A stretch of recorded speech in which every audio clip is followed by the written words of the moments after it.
மணி sir, இப்போ இந்த ரெண்டு தரப்புக்குமான பதற்றமும் இப்போ நம்ம குறைக்கவே போறதில்ல, அதனால நம்மளை பத்தி தப்பான பிம்பத்தை உருவாக்குறாங்க அப்படின்னு பாஜக பதற்றப்படுவதும், பாதிக்கப்பட போற நாங்க குரல் எழுப்பதானே செய்வோம் அப்படின்னு திமுக, காங்கிரஸ் உள்ளிட்ட கட்சிகள் பேசுறதையும் புரிந்து கொள்ள முடிகிறது. என்னதான் நடக்க போகுது இதுல தொகுதி மறுவரைங்கிறதுல?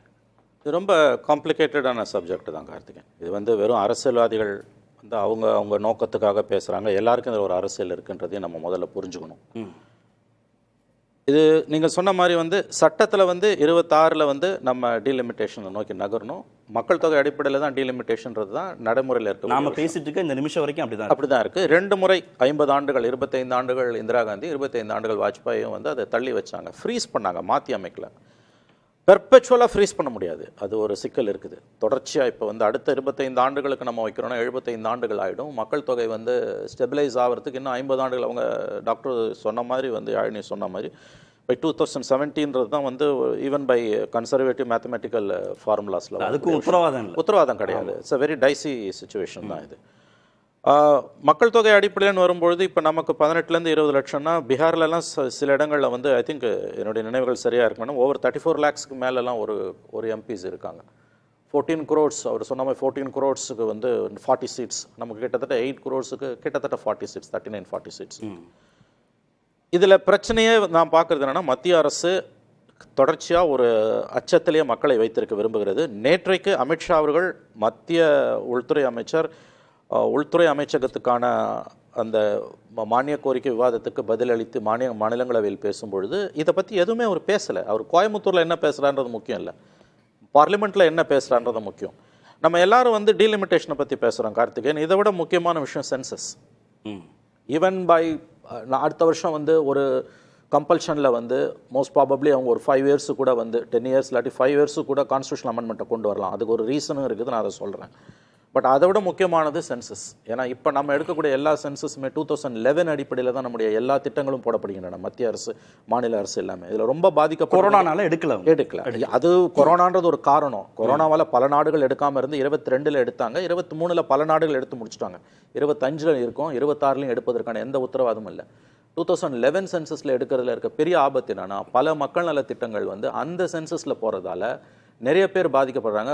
குறிப்பாக சோனியா காந்தி அவர்கள் மாநிலங்களவையில் பேசின ஒரு பாயிண்ட் ரொம்ப முக்கியமானது. உணவு பாதுகாப்பு சட்டத்தின்படி கிட்டத்தட்ட 10 கோடி மக்கள் இன்னைக்கு அந்த பலனை அனுபவிக்காமல் இருக்காங்க. உணவு பாதுகாப்பு வெளியில இருக்காங்க, திட்டத்துக்கு வெளியில இருக்காங்க. ஏன்னா நம்ம இந்த டேட்டா எல்லாமே இம்ப்ளிமெண்டேஷன் 2011 சென்சஸ்ல இருக்குது. இதுதான் மிக ஆபத்தான ஒரு விஷயம். சென்சஸ் எடுக்காதது மோடி கவர்மெண்ட்டோட மிகப்பெரிய தவறுகளில், என்ன கேட்டால் பாவங்களில் ஒன்று சென்சஸ் எடுக்காமல் இருக்குது. எல்லா டேட்டாவுமே, எல்லா ஸ்கீம்ஸ்க்குமே பேசிக் டேட்டா சென்சஸ். அடுத்து எப்போ எடுக்க போகிறன்றதை நேற்றைக்கு கூட அமித்ஷா அவர்கள் மாநிலங்களவையில் பேசும்போது சொல்லலை. நீங்கள் டீலிமிட்டேஷனை கூட அடுத்து வைங்க. சென்சஸை பற்றி அவர் எதுவுமே பேசலை, டீலிமிட்டேஷனை பற்றி எதுவுமே அவர் பேசலை.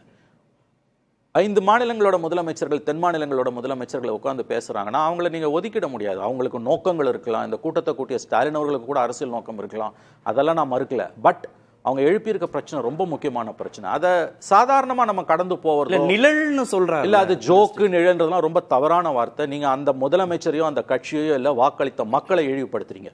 ஒரு மாநிலத்தில் 4 மாநிலங்கள் பஞ்சாப்லேருந்து வந்திருக்காங்க, அவங்க மக்கள் இல்லையா? மோடிக்கு ஓட்டு போட்ட மாதிரி தானே ஸ்டாலினுக்கும் ஓட்டு போட்டிருக்காங்க. பேசுங்க, ஒரு ஸ்டேட்மெண்ட் கொடுங்க, அழைச்சு பேசுங்க, அவங்கள ஏதாவது ஒரு சொல்யூஷனுக்கு வாங்க. நாளைக்கே எல்லாத்தையும் தீர்த்துருங்கன்னு சொல்லலை.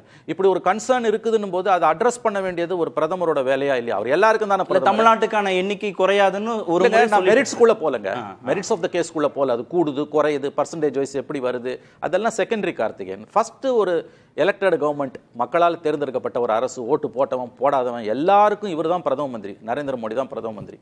இந்த அரசு தான் நம்முடைய அரசு, அமித்ஷா தான் நமக்கு உள்துறை அமைச்சர். அந்த ராஜ தர்மான்னு சொல்லுவாங்களா, அதை கடைபிடிக்கிறீங்களா நீங்கள்? ஒரு அச்சம் இருக்குன்றது உண்மை இல்லை. ஏன் அதை நீங்கள் அட்ரஸ் பண்ண மாட்டேன்றீங்க?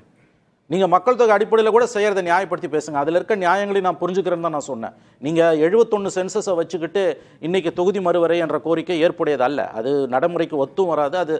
அது சரியான அணுகுமுறையும் அல்ல. இன்னும் சொல்ல போனீங்கன்னா அடுத்த 25 வருஷங்களுக்கு ஒத்தி வைக்கணுன்றதுலேயும் எனக்கு உடன்பாடு இல்லை. அது பர்மனெண்ட்டாக ஃப்ரீஸ் பண்ணிடலாம், அது இன்னும் பெட்டர். உங்களுக்கு எல்லா மாநிலங்களுக்கும் ஈக்குவல் ஓட்டிங் ரைட்.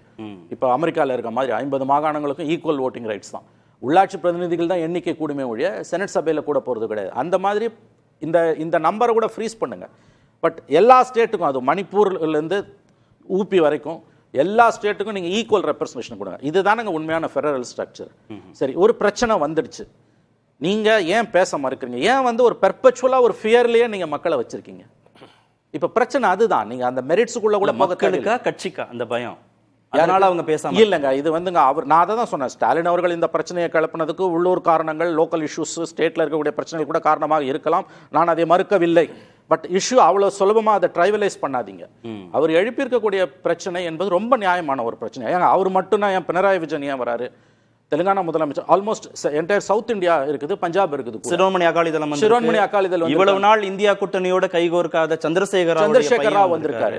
அப்ப ஒடிசால இருந்து அவங்க வந்திருக்காங்க. அதாவது பதவியில இருக்காங்க இல்லன்றது முக்கியம் இல்ல. ஒடிசா முதலமைச்சர் வராம இருக்கலாம், பட் நவீன் பட்நாயக் வராருன்னா அங்க ஒரு பவர்ஃபுல்லான ஒரு பார்ட்டி.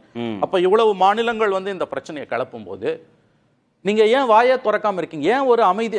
அவர் சொல்றாரு, பிஜேபி நண்பர் சொன்னாரு, நாங்க 26 வரைக்கும் நீங்க எல்லாம் அமைதியா தான் இருக்கணும். அது சரியான அணுகுமுறை அல்ல, அது தவறு. அப்படிலாம் நீங்க ஒரு சர்வாதிகார போக்குல பேசக்கூடாது, தவறு அது.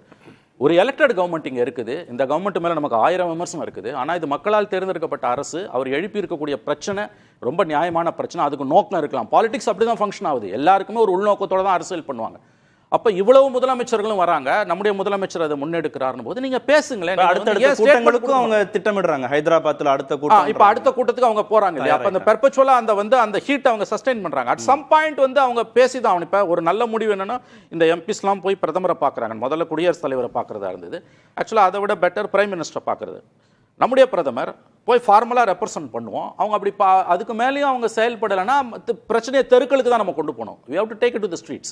ஏன்னா இது ரொம்ப முக்கியமான ஒரு விஷயம். இவங்க எதையுமே செய்ய மாட்டாங்கன்னு சொல்ல முடியாது. பண மதிப்பிழப்பு நடவடிக்கையை 4 மணி நேரத்தில் செயல்படுத்தினவங்க, ஒரு சாதாரண பேப்பரில் 370 தூக்கி போட்டவங்க, 4 மணி நேரத்தில் லாக்டவுன், இது இன்னும் 2 நாள் வந்ததுன்னா உங்களுக்கு 5 வருஷம் முடிய போகுது. ஒட்டுமொத்த தேசத்தையும் ஒரே நாளில் லாக்டவுன் கீழே கொண்டு வந்தவங்க எதையுமே செய்ய மாட்டாங்கன்னு சொல்ல முடியாது. இந்த அச்சம் நியாயமானது. ஆனால் இது ரொம்ப காம்ப்ளிகேட்டடான இஷ்யூ. நிறைய நம்ம பேச வேண்டி இருக்குது. எல்லா கட்சிகளுக்கும் இதுல ஒரு உள்நோக்கமும் இருக்குது. இடைவெளிக்கு நான் முடிக்கலாமா? நீங்க முடி. ஆகவே மத்திய அரசுடைய அணுகுமுறை தான் இந்த நிலைமைக்கு காரணம். இவர்கள் மக்களை மக்களாக மதிக்க வேண்டும். பிஜேபிக்கு ஓட்டு போடுறவங்க மட்டும் மக்கள் கிடையாது. இன்னைக்கு இந்த கூட்டத்துக்கு வந்த இந்த முதலமைச்சர், அதை தேர்ந்தெடுத்த அரசுகள், அவர்களும் மக்களால் தேர்ந்தெடுக்கப்பட்டவர்கள். பிஜேபிக்கு ஜனநாயகத்தின் மீது உண்மையிலே நம்பிக்கை இருந்ததுன்னா இவருடைய குரலுக்கு அவர்கள் செவிசாய்க்க. பிரதமரும் உள்துறை அமைச்சரும் பேசணும். பேசினா முடிவுக்கு வரும். கண்டிப்பா முடிவுக்கு. தீர்க்க முடியாத பிரச்சனை எதுவும் கிடையாது.